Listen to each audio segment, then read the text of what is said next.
been here a whole one time before. The one, the only, Hannah Etheridge!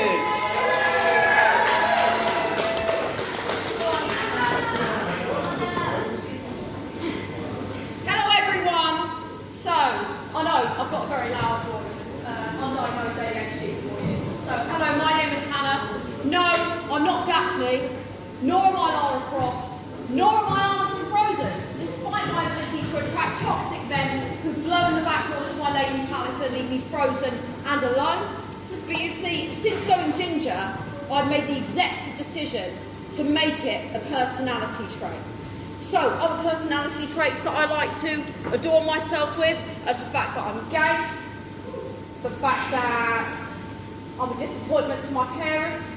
It's wonderful. And having all these traits culminates together into a state in which I'm quite literally immune from any criticism, because if you do criticise me, you're either homophobic or, in other words, literally any Tory.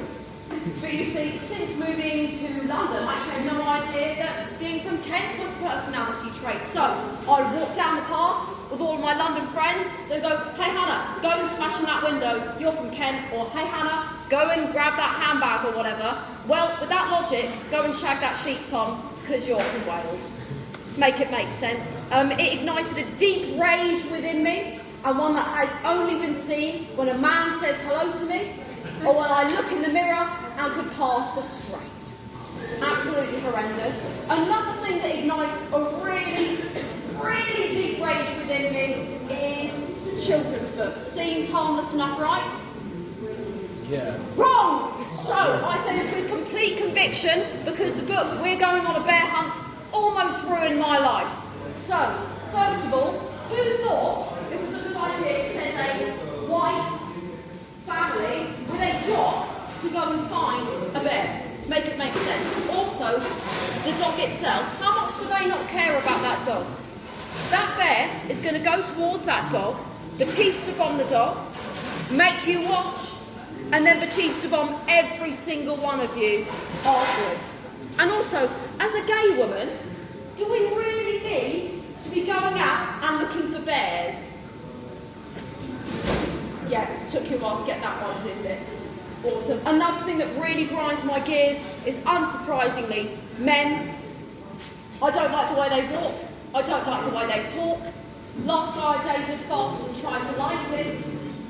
And you see, I've had some strange experiences with men as well. So when I used to be on dating apps back in the day, you would ask men questions just to psych out if they were the right person for you. So for example, I would match with someone. For example, Kyle. That's the name of Phil Jimmy Pope, isn't it? So for example, I'd say to Kyle, "Hey Kyle, what's your most controversial opinion?" Now I'm thinking Carl's going to say something like, "Oh, I like pineapple on pizza," or "I think that Deadpool is a bad film," or whatever. But no, Carl says, "I think that humans should be allowed to have sex with dogs." And I was out. Absolutely. I was out instantaneously.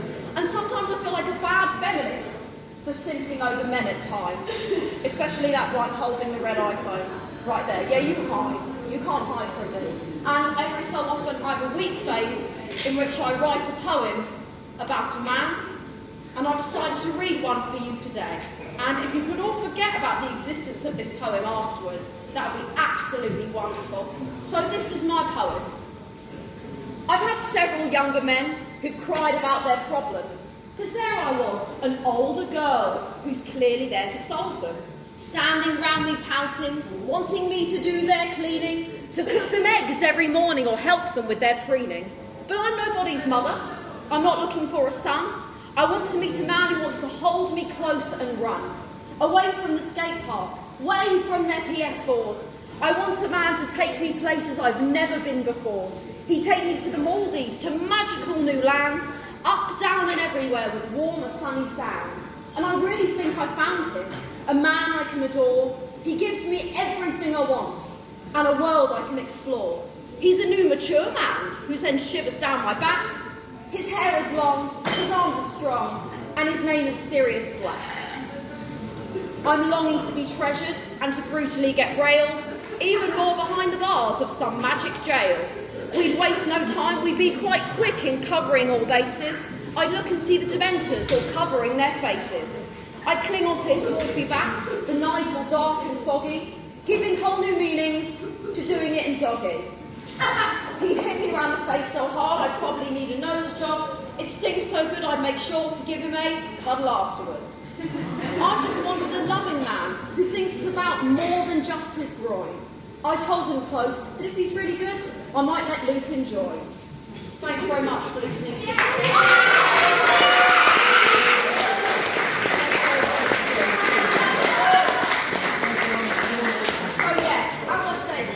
Forget about the existence of that poem, that was great, and I really appreciate it. My boyfriend at the back there did the exact same thing. So thank you very much everyone. I've been Hannah Etheridge and have a great rest of the night.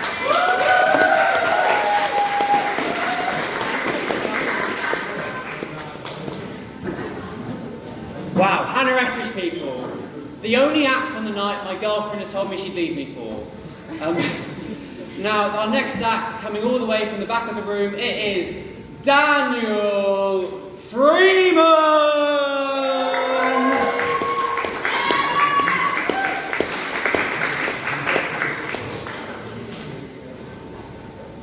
Hi guys, my name is Niall Bultitude. So let's just jump straight in. I'm sure we can all agree that the UK is a pretty diverse country, right? Even looking at this room, it's pretty speckled with different shapes and colours and stuff like that. So that's what I love about the UK. I like to find out about people. Like why do you look like that? Why do you speak like that? Why do you sound like that? What happened to you? Who did this to you? Do you want payback? And I think with that comes you meet different people, and especially with names, you can tell a lot by a person where they're from with their names. If you have a John Smith, they're white, they're English and stuff like that. Eminem, for example, you all know Eminem, right? Okay, good. His real name, if you don't know, is Marshall Mathers. But people like Arnold Schwarzenegger, whose name is the most racist name you could ever possibly have. Okay, so Arnold is fine. We can call anyone Arnold. Schwarzenegger is not allowed. Don't ever call your child Schwarzenegger. Schwarz is German for black. Negger, do you want to take a guess what that is? No, don't even bother. And that we can't have that. Actually, let's start with you guys. If you're from the UK, shout UK. UK. Yeah, I'm doing very well, thank you. And if you're not from the UK, just shout wherever you're from. Good. Nice to know we have the rest of the world here. Let's start with me. I'm from Germany. I lived there for 3-4 years, and I came here when I was 4 or 5. One significant difference about me and my dad is my dad is German only because he moved there, and he got married there, worked there. He got cars there, he had jobs there. And the more I think about it, I agree with racists. Immigrants do take everything, and we should do something to take that all back. And I think another thing with planning out where people live is the accents. And I wrote a little poem about how much I love accents. It's called I Love Accents. Boy, do I love accents, they're interesting to me. Boy, do I love accents, they're everywhere around you and me. When I go up north or go down south, I find entertaining the sounds from one's mouth. Hearing people speaking is why I go out. I save all the accents like it's the cloud. Boy, do I love accents, they're interesting to me. Boy, do I love accents, they're everywhere around you and me. When I go into a Caribbean shop, I love me some chat. Even when I try to steal, I love hearing, yo brother, you know say you can't take that? Go on and put the thing back. Idiot boy, you're like gonna slap you in my hand. When I meet my Nigerian friends, I'm there for the vibes, but sometimes the noise is too much, and I just want to say, I just want some peace and quiet in my life. Oh guys, it's too much to ask. Am I wrong or am I right? Even so, I'm too tired to fight. When I walk around the streets of Kent, there's that one funny accent. I heard one man say to another, mate, what do I got to do to make you listen to me? Okay? You can't take all the samples just because they're fucking free. Okay? Listen to me. I ain't got time to play. Okay? You either get yourself out of the fucking shop or you take your product and fucking play. Boy, do I love accents, they're interesting to me. Boy, do I love accents, they're everywhere around you and me. Thank you.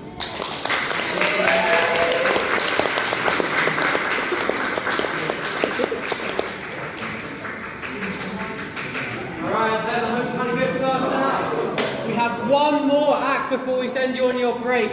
This is going to be some high energy, high stakes comedy coming from Amber Moylan.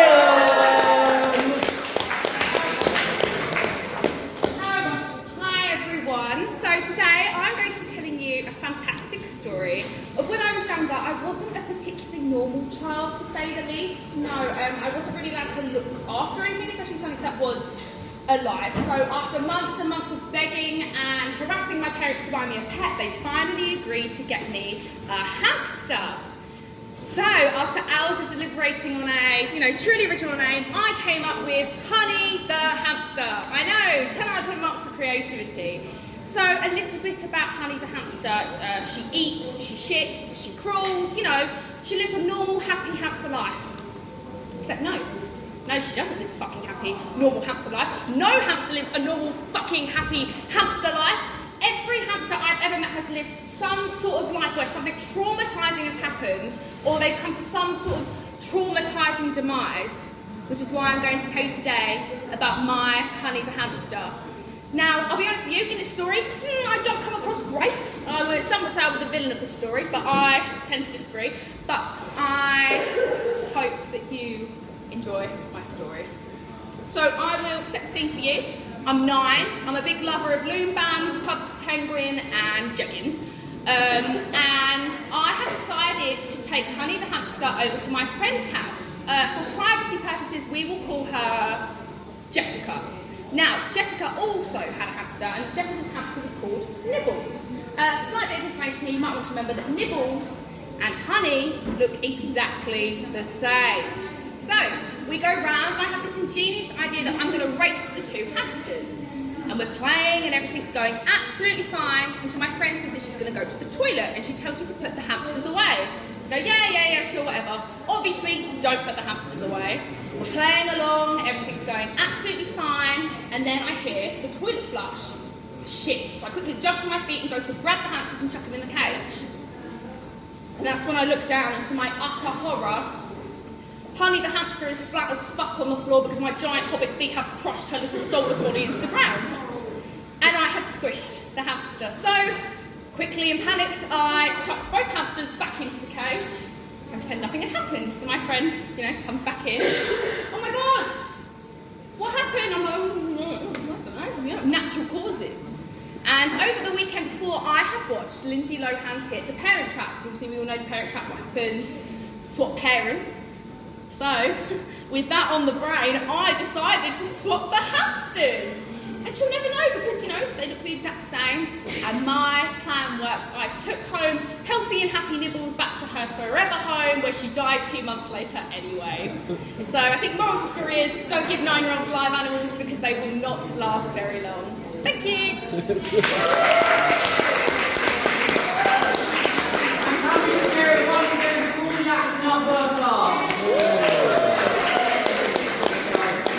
So we are going to have a short interval now.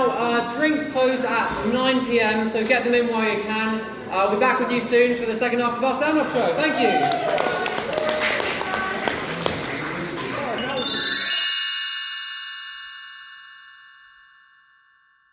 Have any of you heard of the comedian Ollie Double?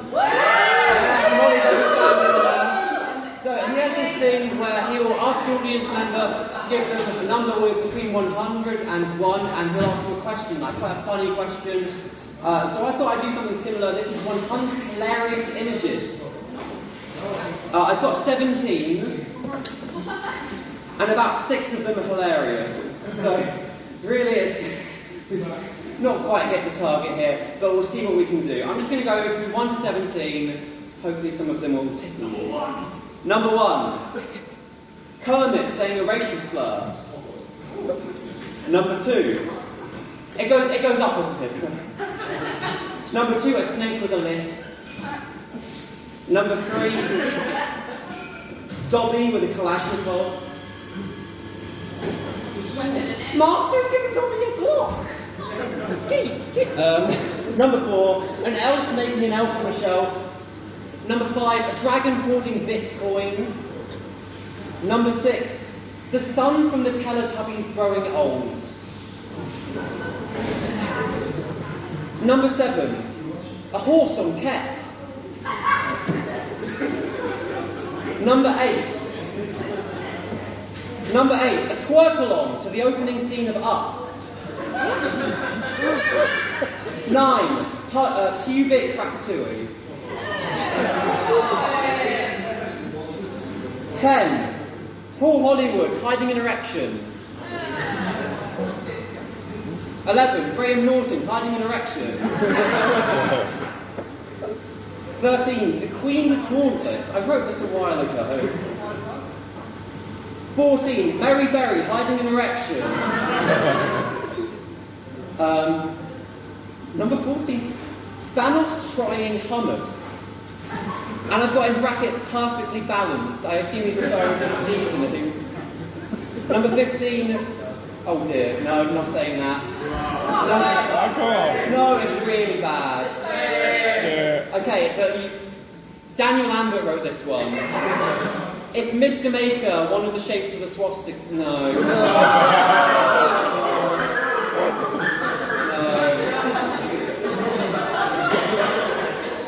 16, we're nearly there. Nelson Mandalorian. 17, Michael McIntyre's bestiality material. And I'd like to imagine it go a little something like this. We've all been there. You know that moment when you're shagging a gerbil and you have to do the gerbil gyration. Alright, now the first act we're going to be having in the second half is Niall Bultitude. Please give it up for Niall Bultitude!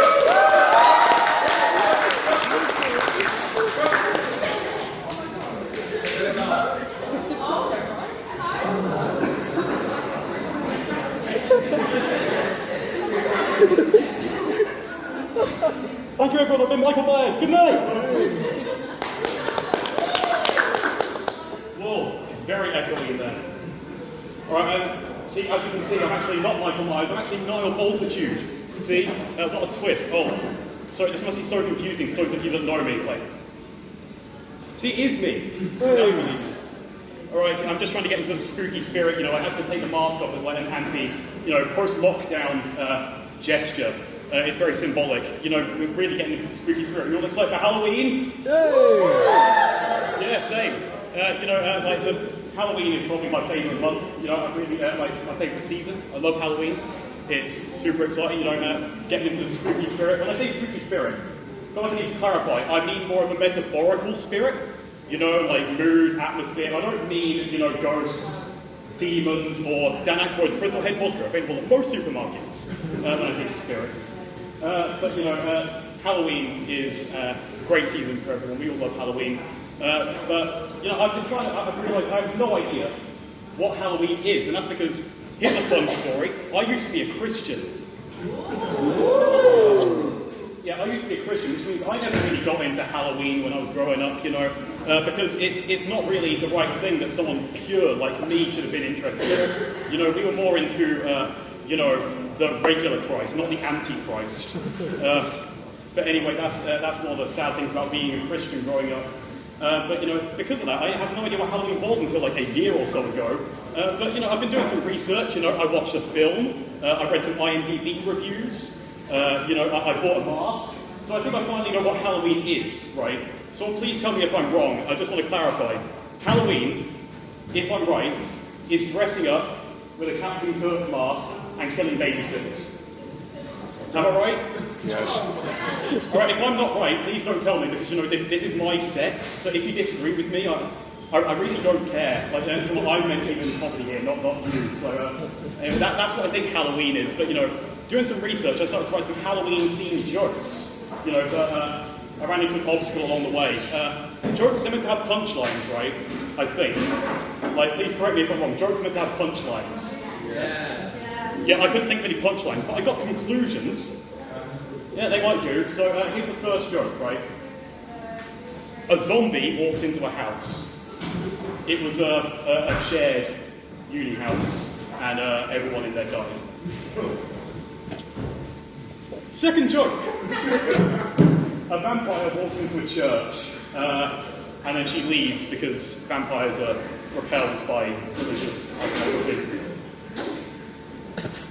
Alright, third joke. I've got no more Halloween jokes, I'm afraid. But I did think of one self-deprecating joke. You know, they're meant to be funny, right? I've heard people say self-deprecating jokes are funny. Alright, here we go. Third joke. I'm a film student. That's all the jokes I got time for. But you know, those of you who know me may know, and those of you who don't know me may have figured out, and those of you who don't know me and haven't figured it out, but may want to figure it out, I'm a horror fan. Have we got any other horror fans in the audience? Woo! Yeah. So I'm glad I'm not alone, because, you know, that's the thing about horror. Like, when it gets to October, you know, you get, everyone is a horror fan, suddenly. You know, everyone's dressing up in spooky costumes. Suddenly I no longer stand out, I fit in. You know, I'm part of a group. But, you know, when it comes to us horror fans, you know, horror is all year round for us. We celebrate Halloween, like, all year round, even though it's not actually Halloween. We watch horror movies all the time, except for Pancake Day. Don't watch horror movies on Pancake Day, that's the golden rule. So yeah, I watch horror movies in January, you know, I watch them in February, unless Pancake Day falls in February. I watch them in March, unless Pancake Day falls in March. I watch them in April, May. I even watch them in June, you know, I watch them in June. Anyone watch horror movies in July? Yeah, we watch horror movies in July. Yeah. August. Anyone born in August? Yeah, one. Yeah, I wasn't. I was born in September. But I also watch horror movies in September. And also October. We're all caught up now. It's October. Woo! Woo! That worked. Okay. That's the fun thing about October, is that it's it's a perfect place for horror fans, a perfect month, because we're surrounded by horror everywhere. You know, you've got three types of horror fans. That's one thing I picked up on. We've got three types. The first type of horror fan, they're the kind who will watch absolutely anything for the sole purpose of seeing stupid people get the fate they deserve for being idiots, and will cheer when someone gets impaled by a branch or gets their organs ripped out. I call them the 6 sadistic fucks. Second type of horror fans. These are the kinds who will watch horror films and claim that they have artistic value and say, wow, check it out, look at this deep message about maternity or childhood. And then they will say, wow, the cinematography is so good, this is a great film. And it's scary because the director uses all these techniques, but they're actually bullshitting. They're not scared. They're not scared, they just want to think, they just want you to think they're scared, so you think it's a good film. Yeah, no, I call them the lying fucks. And then you've got the third kind of horror fans. These are the kinds who will watch horror movies purely from the 80s and earlier and claim that any other horror movie is shit. They will say that any horror movie nowadays is bad and that they're classics just because they're old and that if you disagree with them, you're wrong. I call these the wrinkly boomer fucks. Now here's the thing, right? I came up with these categories based on other people, copying other people, seeing what they're into. I didn't think about myself, right? I didn't think, what category do I fit into? But then I did. I thought, you know, I should try and put myself into one of these categories. That's when I came to an unfortunate realization. I'm a triple threat. I'm a sadistic fuck, I'm a lying fuck, and I'm also a wrinkly boomer fuck. Thank you everyone, I've been Niall.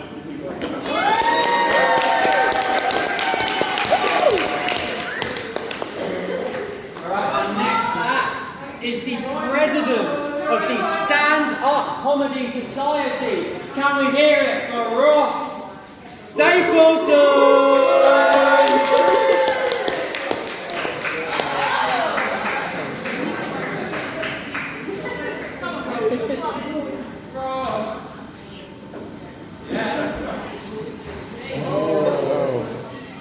Mask holder off. Off. We don't need masks anymore, do we? COVID doesn't exist anymore. Hello, everyone. Hello. Are we all excited for Halloween? Yeah. The only thing that annoys me about Halloween is crappy advertising around it. Like, supermarkets will be like, we've got spooktacular deals. Or at the Cobblers, they had buy one, get one free key. My personal favourite, fantastically shite advertising. Now, I was going to go with Darth Vader, but I've got less money this year, so I've gone as Kylo Ren from Home Bargains. Star Wars, for those of you that don't know what the fuck I'm on about. But I like Mungos, I'm glad to be back. Were any of you here last time? Yeah. They were. You remember there was quite a disruptive part of the audience during my set? Oh yeah. Ex-girlfriend.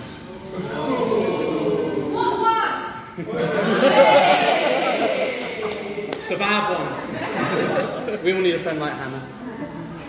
Yeah, a bit childish to walk out, isn't it? No wonder we broke up. Anyway, moving on. Got that off my chest. Halloween. So I've gone a bit more out with this, I've gone all out with this costume. But I remember one year, it was so last minute, I literally just had like a baseball cap with fake blood and a plastic axe poking out. I looked like an England supporter that had been involved in a very bad forestry accident. But the guy in the shop where we bought it, he found it really funny. And he kept adding salt to the wound by making dad jokes about it.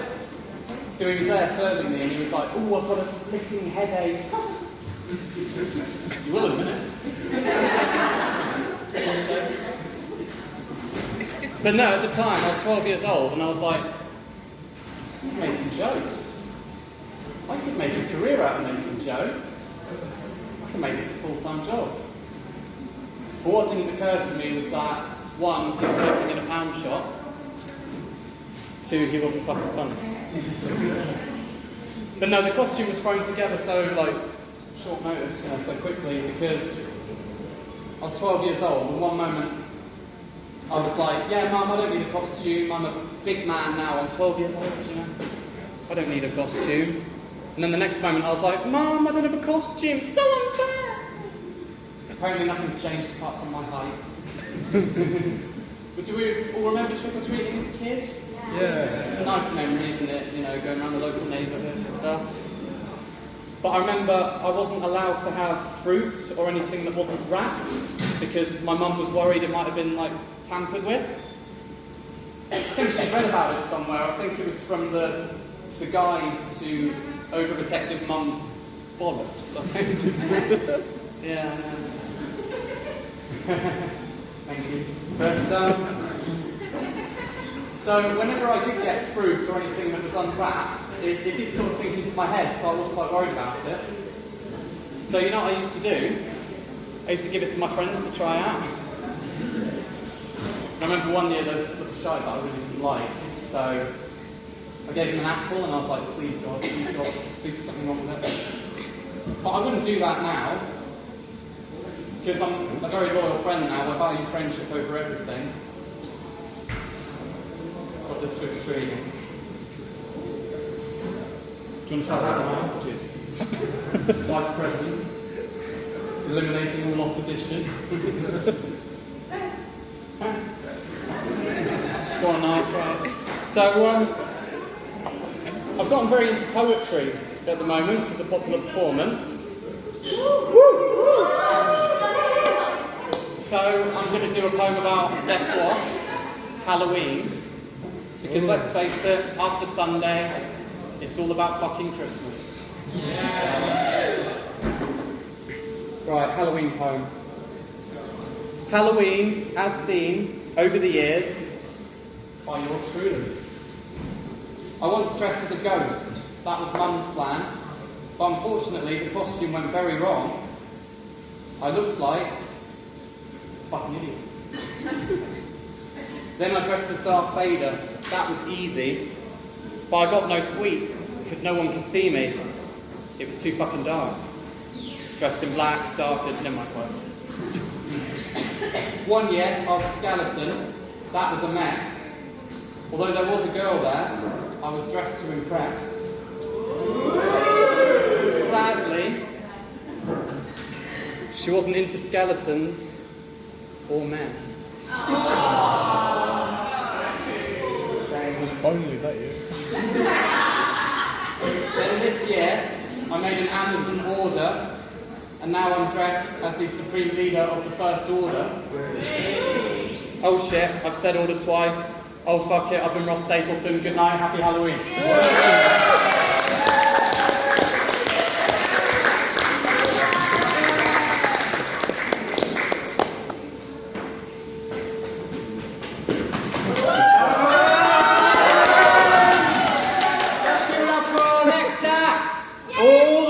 from Hogwarts, it's Hannah Yarwood!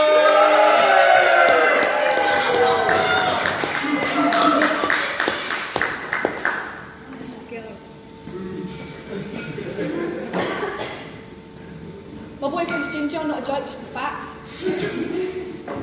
I take any and every opportunity to speak about my boyfriend, so naturally I'm basing my set on my boyfriend. I love him to bits, and he is relatively confident, but taking him home to meet my family was dreadful. I love my family, but how can I let them know they are basically the Addams family? I have one severely dyslexic gay sister, one severely mentally ill weed puffing sister, a straight white male forefather, which is a crime in itself, and a violent ginger mum. My sister was so dyslexic, went on a family trip to Wales, and the road signs looked completely normal to her. I love them to bits, but it feels like I'm living with the cast of the Undateables. I wondered what my thing was, what's my little turn off, and I remember I'm a mentally ill drama student who failed a maths GCSE 30 times, so I'm not that much better. My boyfriend was a drama degree, not a joke, just a fact, and that's how we met. It was really sweet actually. We met outside a mask and puppetry class, because yeah, that is how poncy our degree is. And I would say it was love at first sight, but I was in a long-term relationship. My ex-boyfriend was from Dartford, which I've recently learned is referred to as the arsehole of Ken, which is ironic because he was the arsehole of Ken. And he gave me a lot over our time together, presents, compliments, depression, and the ability to fake an orgasm. Oh. Hey, it's funny because it's true. I grew up Jewish, which basically when we celebrated Hanukkah, ate Hanukkah bread and called it a day. Harvey knew this going into a relationship with me. I've got a Jewish tattoo, and he knew we had a dab of Jew in us, but he wasn't sure how much. He basically didn't know if Hitler would have killed us straight away, or asked my dad to get his knob out to check for the chop. So, I'm working class, and my boyfriend's a Cockney, not a joke, just a fact. And I have got a theory about Cockneys being surrounded by them my entire life. I figured when you get them in a room together, they just become this gaggle of noise, and what they produce is this sort of runt of masculinity.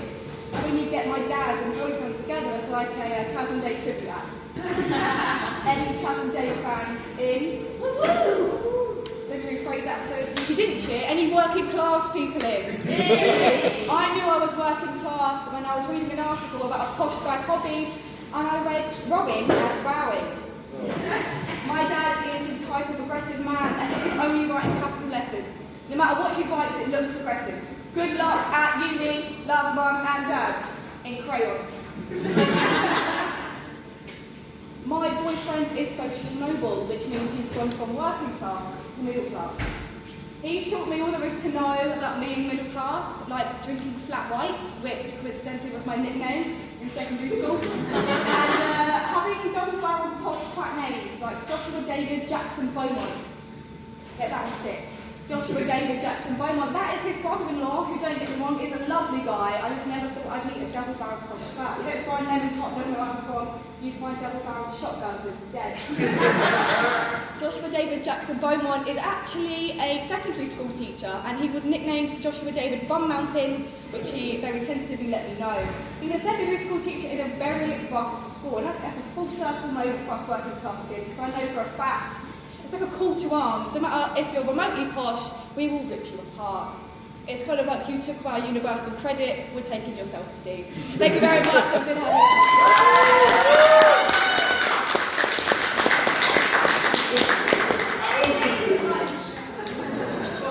Alright, our next act loves fucking sofas.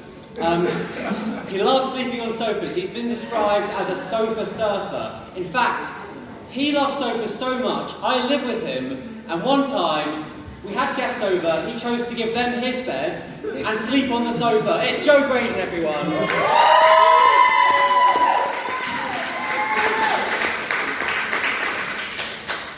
Hello, everybody!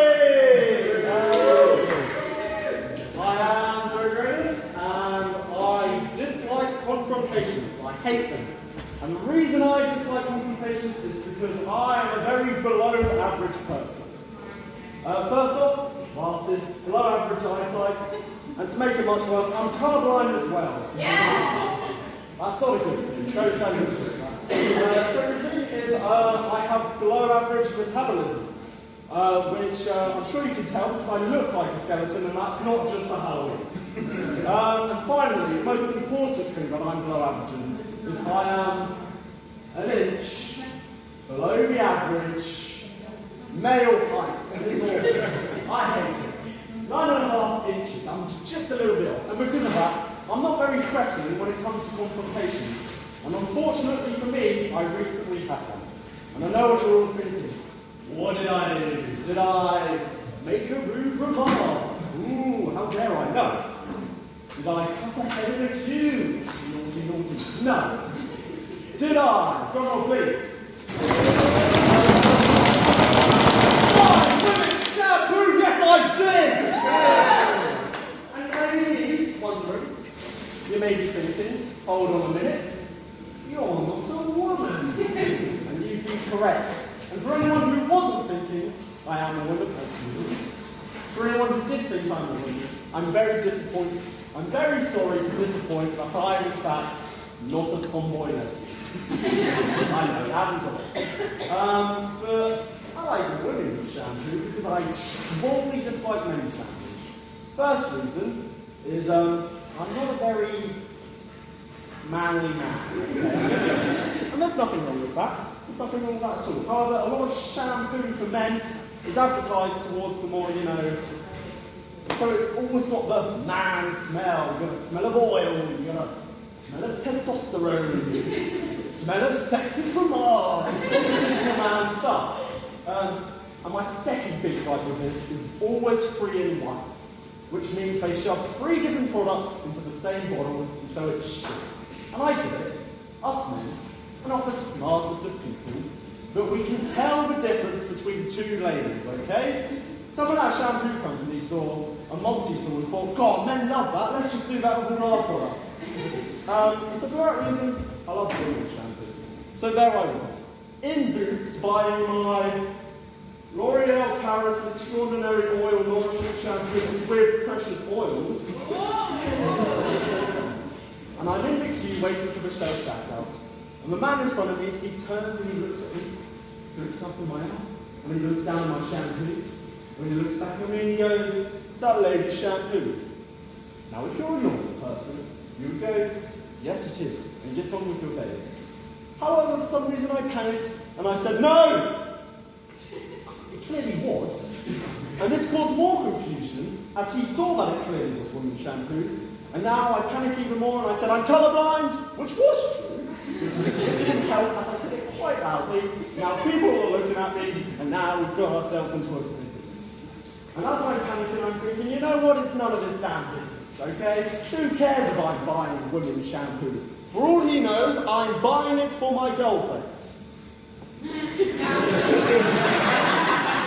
That's obviously a lie as well, but I'm sweating very badly, as I usually do, and he simply asked me again, are you sure that's not women's shampoo? And at this point, I want to get out of this situation. And I think the best way to do that is just tell the truth and come clean. So I look at him and I go, yes. This is lady shampoo. And that's because I'm a tomboy lesbian. I've been joking about it.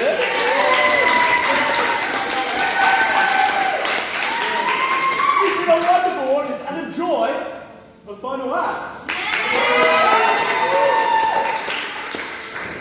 It's not actually me, but I have the absolute honour of introducing our next act. He has travelled land over sea to get here tonight. Ladies and gentlemen, please put your hands together for the one, the only, Pete the Pirate Poet!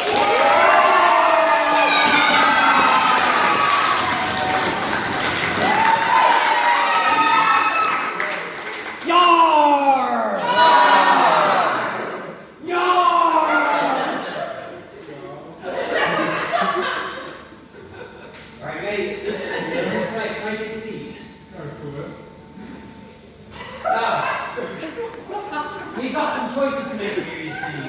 Because I've seemed to have adopted some sort of an accent since you saw me last.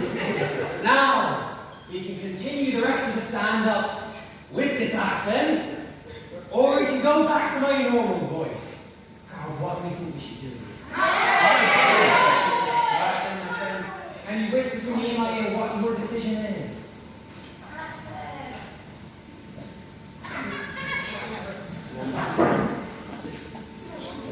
You cunt!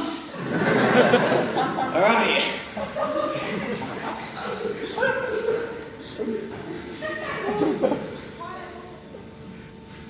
So I was in McDonald's the other day, and I noticed that they've got some new meal options. I decided to go for a nice pirate-friendly meal. I got a triple cheeseburger and a bottle of Mook milk.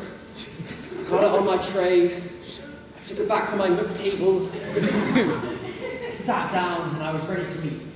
You know what I noticed? I noticed they were doing the Monopoly deal again.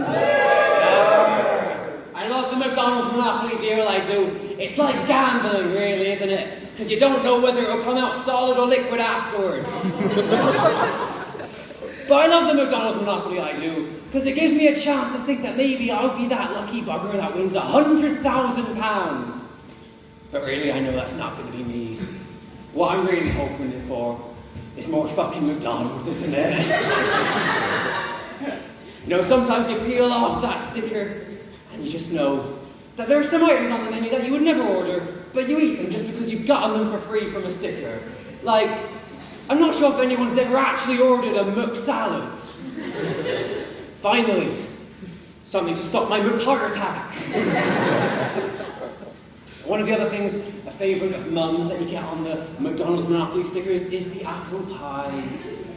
Now, I think the apple pie is quite an interesting item on the McDonald's menu, because from the outside, it looks like someone's deep-fried a 15-centimetre ruler. But on the inside, it's apparently fucking napalm. Have you ever actually bitten into one of those things before you've had the rest of your meal? What I like to do is break it open, get some chips, dip it in, and throw it at the members of staff, see if I can leave a Mook scar. Now, I was sitting down in the McDonald's, you see, and I looked out the window. Guess who I fucking spied? Paul Hollywood! Now, I've got a bit of insider information for you guys. Paul Hollywood, he shops at the local Waitrose, he does. He seems to sort out Now, one of my friends, can't give away any names. Actually, it's a different guy who works at Waitrose, but that is funny. He encountered Paul Hollywood at the Camden Waitrose. Can you believe such a thing? Yeah. My friend, we were working on the till. Paul Hollywood, he came up with his shopping and he put it all down. And he said to my friend, now I've got this baking equipment.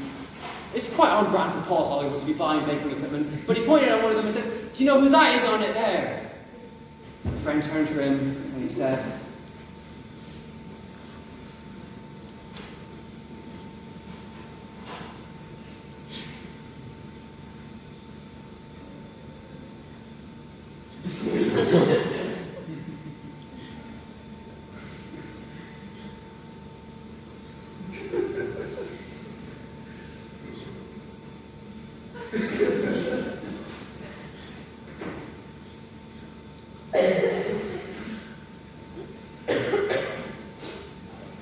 that's you. That's funny. I've never seen anyone else buy one of these. No, don't be too kind to him. He does look like he should be running a tanning salon somewhere. Oh, the accent! Sorry! Oh, the accent! Oh, thank you for reminding me. You've been a wonderful crew tonight. But I've noticed morale has been a bit low, hasn't it? I thought I'd give you something just to cheer you up. As your captain, I've written you a little Mook poem. Now, this poem's about a certain someone I think we all know, and at this point we all hate. He was on our ship not too long ago. I think once I start my poem, you'll know exactly who I'm talking about.